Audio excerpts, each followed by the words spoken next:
अस्सलाम वालेकुम। कुत्ता सी उत्थे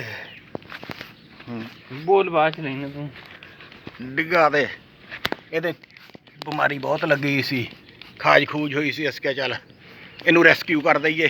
ਹੁਣ ਲਿਆਂਦੀ ਆ, ਲਿਆਣ ਕੇ ਚਿਚੜਾਂ ਵਾਲੀ ਦਵਾਈ ਪਾਈ ਆ, ਚਿਚੜਾਂ ਵਾਲੀ ਦਵਾਈ ਲਾਈ ਆ। ਤੇ ਜਿਹੜਾ ਚਿਚੜ ਚੁਚੜ ਇਹਦੇ ਸਾਰੇ ਮਰ ਜਾਣ। ਇਧਰਲੇ ਪਾਸੇ ਆ ਇੱਧਰ ਆ ਦੇਖੋ ਕਿੰਨੇ ਚਿਚੜ ਲੱਗੇ ਆ। ਚਿਚੜਾਂ ਵਾਲੀ ਦਵਾਈ ਲਾਈ ਆ ਤੇ ਹਥੌਣ ਦੇ ਥੱਲੇ ਵੀ ਮਾਰਦੇ। ਚਿਚੜਾਂ ਵਾਲੀ ਦਵਾਈ ਲਾਈ ਆ ਤੇ ਹੁਣ ਫੇਰ ਇਹਨੂੰ ਰੈਸਕਿਊ ਕਰ ਲਿਆ ਸਵਾਰ ਕੇ। ਤੇ ਹੁਣ ਇਹਨੂੰ ਬਾਅਦ 'ਚ ਝਟਕ ਤੇ ਨਵਾਲ ਦਾਂਗੇ। ਰੋਟੀ ਵੀ ਰੱਖੀ ਆ, ਪਹਿਲੋਂ ਰੋਟੀ ਨਹੀਂ ਸੀ ਖਾਂਦਾ, ਹੁਣ ਉਹ ਰੋਟੀ ਖਾਣ ਲੱਗ ਪਿਆ। ਆਹ ਦੇਖੋ ਰੋਟੀ ਰੱਖੀ ਸੀ, ਰੋਟੀ ਨਹੀਂ ਸੀ ਖਾਂਦਾ, ਹੁਣ ਰੋਟੀ ਵੀ ਖਾਣ ਲੱਗ ਪਿਆ। ਹੁਣ ਇਨਸ਼ਾਅੱਲਾ ਝਟਕ ਤੇ ਇਹਨੂੰ ਨਵਾਲ ਦਿੰਦੇ ਚੰਗੀ ਤਰ੍ਹਾਂ। ਤੇ ਨਵਾਲਾਂਗੇ ਤੇ